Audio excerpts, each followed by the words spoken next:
In this video, I'm going to be showing you one of the most assured pathway you can optimize to travel to Australia without spending much. It will cost you this is actually very affordable. You can travel to any country, maybe through the study route or the work route, and this is actually the work route, and it's something that I believe everybody can take advantage of and migrate to Australia. So it's actually a program that was introduced by the Australian government because of the needs of the Australian individuals, the government, the people, the system, the pressure on the system, and they need people in this field urgently, and that is why they actually make this program available, which was introduced sometimes around May, June, July last year, 2023. So you can take advantage of it. Anybody can actually take advantage of this program, and it's actually a program that is related to nursing, of course, or healthcare, caring for the aged and the likes. But even though you don't have a certificate in nursing, don't worry, you are still covered. You can still do some of the things that we discussed with you in this video that could actually make you qualify under this visa scheme. Most of these things, whenever it comes out, people rush it, people get it before it gets filled up. So if you are watching this, so you still have a high chance of preparing yourself, doing what is necessary to be done, even though you don't have the certificate in nursing or caring for the needy, the aged, or the likes. You can still take advantage of it. I will be sharing that. And even though you are a fresh graduate out of school, you can still apply for this program, and then you migrate to Australia. And one of the benefits of this is that you, after working 2 years in Australia, if you go to this visa, you will be able to apply for permanent residency. Because under the normal ENS scheme, you will only be able to apply for normal residency after 3 to 4 years of experience in Australia. But under this scheme, just 2 years of experience, you'll be able to apply for permanent residency. You can bring your dependent, you can do whatever it is that you want. So this is actually a very brilliant one. And let me just take you through the pathway of this program. First of all, you will have to do a self-assessment online. When you conduct the self-assessment, then you will now apply for the jobs. They have about 32 dedicated organizations that are actually recruiting in this line, and when you apply, you will surely get the job, because something that's actually it's something that's in demand. There are jobs that are in demand, because around 1991 or 1992, the aged community, the aged people in Australia is around just 4.6%, but in 2021 the age is around 16.7%, and it continues to increase. So that is why there's actually too much need on caring for the aged, personal assistants, nursing personal assistants, nurses, medical people. That's why there's a need for them in Australia. And even though you are not in that line, don't worry, I will still talk about the self-assessment, what you can do to qualify for this visa scheme. So now the major thing that you need to worry about is the self-assessment, because this is where all the qualification will be required. This is where everything will be conducted. So the self-assessment is actually very important. So what will be asked for, what you will be demanded to present during the skill assessment, it is not self-assessment, it is skill assessment. They will assess your skill. So what you will do during the skill assessment is there are 2 organizations in Australia that will access you.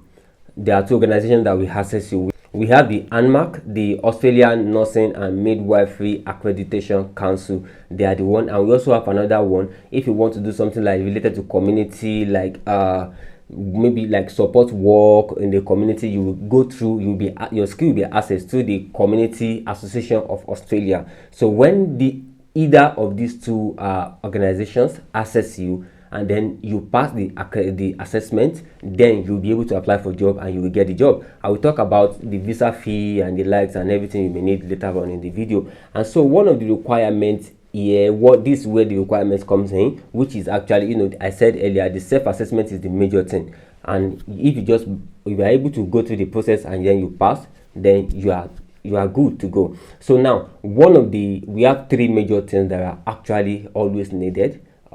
First is your certificate.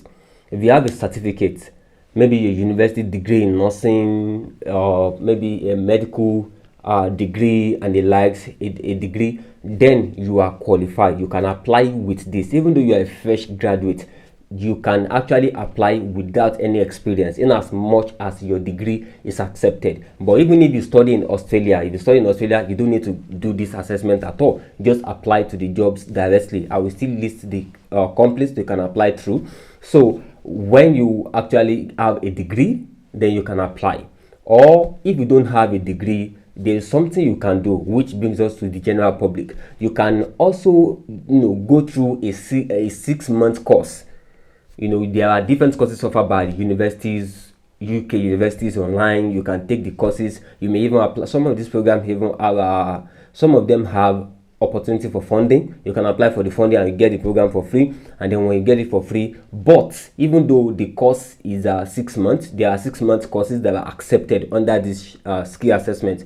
If you don't have a university degree, if you don't have maybe a diploma which is being required, you can study for 6 months course. So in studying for the 6 months course, there is a requirement of having a placement of approximately 180 hours.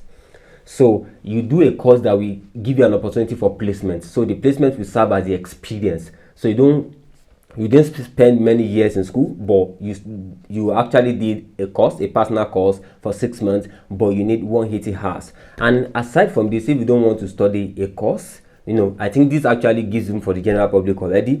You can start you can start there, because most of these organizations that are recruiting, their agreement was signed from 2023 last year to 2028. So that this is actually a new sham. So most of them signed the agreement from 2023 to 2020. So they will recruit to 2028. So it's actually a big opportunity. You can start looking for courses you can actually apply, and then apply for, and then do the course within 6 months, and then you have your placement, and then you apply. And also, even if you don't actually do this course, maybe you are working in the field already, your experience can actually substitute for your qualification.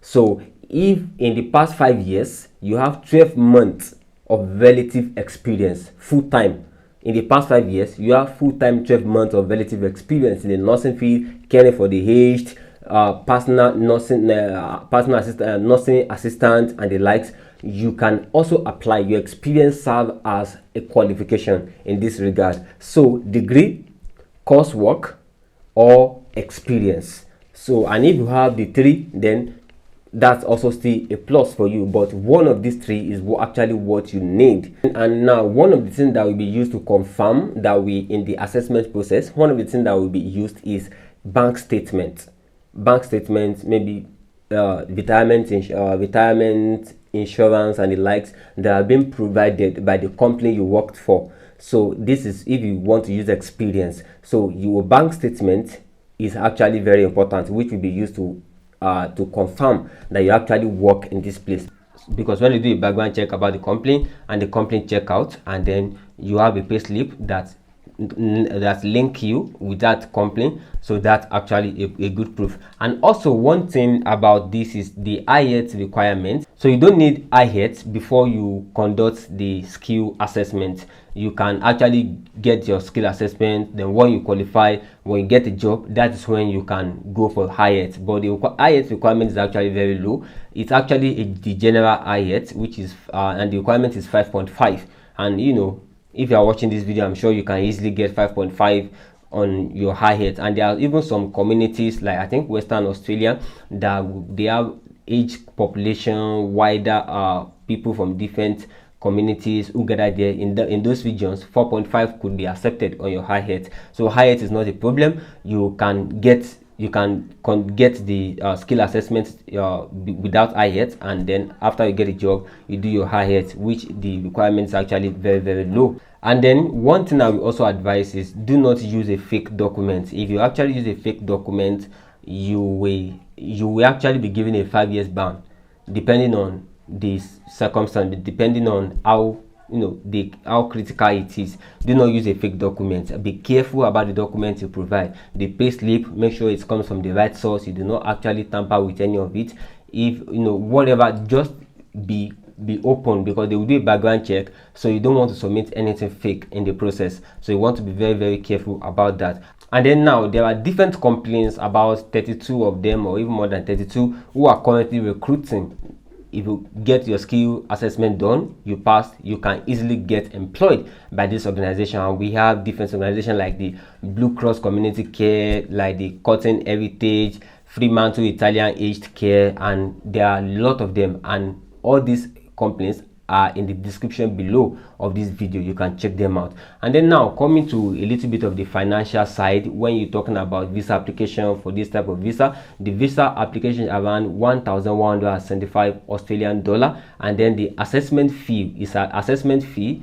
The INAN assessment fee is around $545, and then you will also have to pay police check, which is from 100 to 200 Australian dollar, and then character check from 50 to 100 US dollar as well. And then you may also need in some aspects you may need to pay for translation fee, your travel documents, health insurance, and expenses you will need over there and the likes. But one thing that is also beneficiary here is that some employers, some of these organizations, when they employ you, they may take on some of these charges. They may decide to pay for your application. You have an agreement that okay, this is how it's going to be. So some of the employers are very flexible. Depending on the agreement you have with them, they may even sponsor you on some of these money, so that they give you the sponsorship, you spend far less. So that's all I want to share with you in this video. I hope you've learned a lot, and if you want more about traveling abroad, opportunities you can apply for as a youth, that can take you all across the world, and whatever opportunities that may be, you can subscribe to this channel, and hopefully see you in subsequent videos. Thank you.